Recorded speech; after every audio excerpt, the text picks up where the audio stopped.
Dijital ekrana bakmak, sürekli bakmak birçok yan etkileri olabiliyor.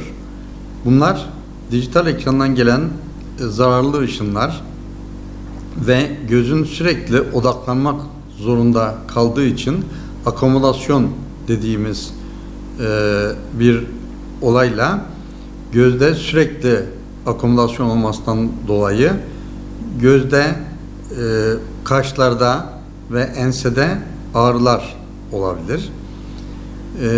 Bunları önlemek için ekrandan gelecek zararlı ışınları engelleyen mavi kaplamalı camlar var. Onlar kullanılarak bu etkiler ekarte edilebilir. Akomodasyon sorunu ise gözün sürekli ekrana bakma esnasında göz merceği kasılarak yakını görmemizi sağlar. Bunun sürekli kasılması kaşta ve ensede ağrılara neden olabilir uzun süre olduğu zaman. Bunun için 40 dakikada bir 10-15 dakika ara vermek gerekir. Ve günde 4 ile 6 saatten fazla bakmamak gerekir dijital ekranlara. Aksi takdirde bu dediğim rahatsızlıklar söz konusu olabilir. Bir de kişinin pozisyonu önemli.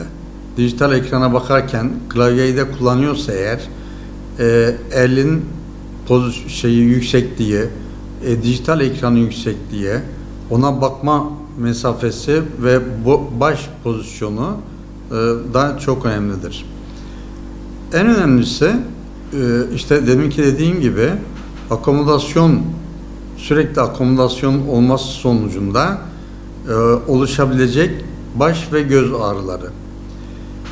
Bir de zamanımızda özellikle küçük yaşlardan itibaren telefonlara, iPad'lere ve bilgisayarlara çocuklarımızın bakması sonucu akomodasyonla miyopi insidansının arttığını görüyoruz.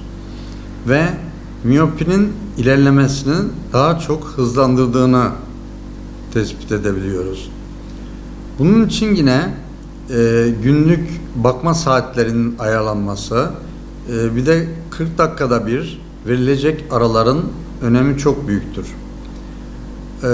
Akomodasyon derken göz tembellikleri üzerine de birkaç şey söylemek istiyorum. Çocuklarda görme, uzaktan gelen ışınlar kornea ve lensle birlikte odaklanarak sarı noktaya düşer ve sarı noktadaki hücreler 7 yaşına kadar görmeyi öğrenirler. Yani doğuşta görme yeteneği çok gelişmiş değildir. Bu 7 yaşına kadar giderek gelişir. Hani derler ya, insan 7'sine neyse 70'inde de olur. İşte bu gözdeki sarı nokta için çok doğru söylenmiş bir sözdür. Eğer sarı noktadaki hücreler görmeyi 7 yaşına kadar görme yeteneği iyi gelişmezse 7 yaşından sonra artık çok da fazla gelişmez. Hani derler ya, insan 7'sinde neyse 70'inde de olur. İşte bu sarı nokta için yine çok doğru olan bir söylemdir. Bunun için oraya sarı noktaya net görüntünün düştüğünün tespit edilmesi ve gözün sarı noktadaki görme yeteneğinin gelişmesini engelleyecek bir sebep var ise bunun tespit edilip ekarte edilmesi lazım. Bunun için de mutlaka çocuklarımızı en geç 1-2 yaşlarında bir muayene edilmesi gerekir. Çünkü dış görünüşünde hiçbir şey olmayan bir çocuğun eğer bir gözünde görme yeteneği gelişmezse ancak bu okul taramalarında ortaya çıkabiliyor. Bu da 7-8 yaş civarı oluyor ve 7-8 yaştan sonra görme yeteneği gelişmeyeceği için ambliyopi gelişiyor ve bunun tedavisi artık çok zor oluyor.